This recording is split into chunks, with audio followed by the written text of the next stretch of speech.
Hello बच्चों, let's read this question. So this question says, an electric fan is placed on a stationary boat and air is blown with it on the sail of the boat. ठीक है?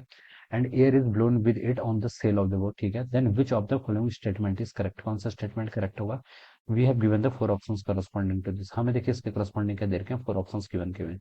तो चलिए बच्चों इस question का की concept हम देखते हैं. The key concept of this question.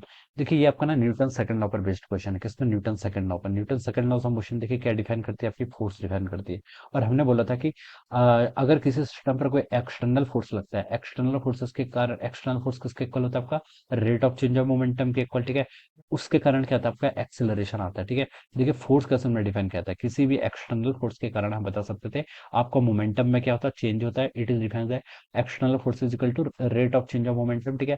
और मोमेंटम में चेंज आने के कारण क्या आता है? से मास टाइम्स एक्सेलरेशन. ये फॉर्मूला भी हम यहाँ से लिख सकते हैं. अगर हम मोमेंटम को मास इंटू वेलोसिटी लिखें, ठीक है, तो आपको ये फॉर्मूला ऐसे डेराइव हो जाता है. ठीक है?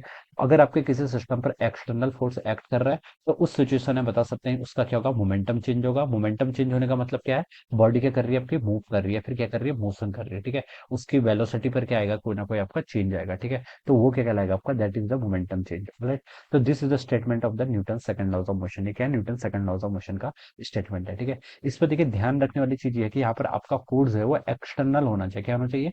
External force. एक्सटर्नल फोर्स के केस में ट्रू है. ठीक है?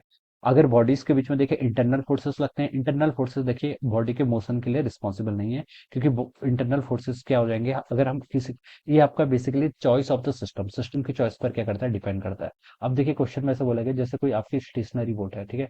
An electric fan is placed on an stationary board. कोई आपने यहाँ पर क्या कर रखा है? ऐसे इलेक्ट्रिक फैन को ऐसे रखा हुआ है. ठीक है? ये क्या कुछ तरीके से इलेक्ट्रिक फैन है.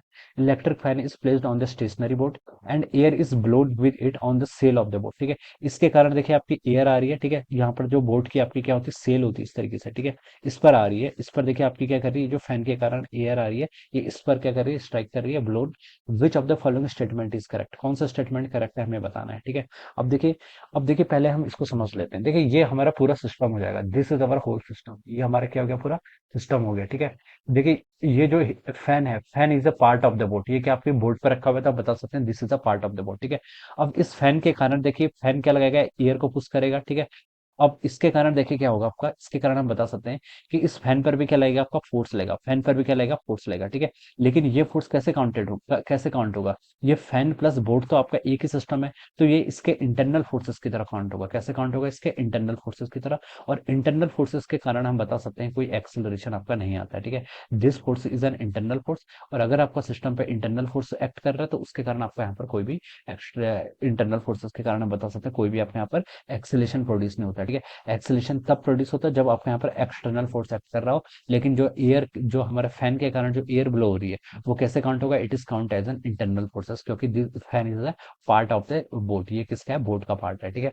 तो यहाँ पर हम से देखिए बच्चों क्या लिखा है? ए ऑप्शन पे लिखा है कि the boat will start moving with uniform speed. ठीक है? तो ये बिल्कुल इनकरेक्ट स्टेटमेंट है. ठीक है? बोट इनिशियली क्या थी? स्टेशनरी थी. और बोट पर आपका नेट एक्सटर्नल फोर्स तो कोई लग नहीं रहा है. ठीक है? फोर्स आपका इस फैन के कारण लग रहा है, लेकिन वो कैसे काउंट होगा? इंटरनल फोर्स की तरह काउंट होगा. तो हम बता सकते हैं कि उसके कारण कोई एक्सेलरेशन प्रोड्यूस नहीं होगा.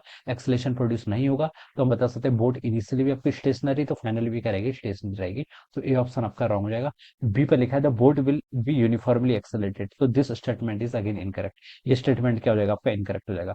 सी पार्ट पर लिखा है the boat will be uniformly accelerated in the direction opposite to the. This is again wrong.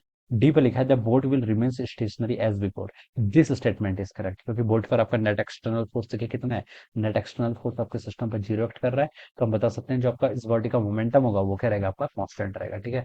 तो बॉडी पहले अगर रेस्ट पे थी तो फाइनली भी क्या रहेगी? आपकी रेस्ट पर ही रहेगी. So this would be the answer of this question. So I hope you all understood this concept. All the best and thank you so much.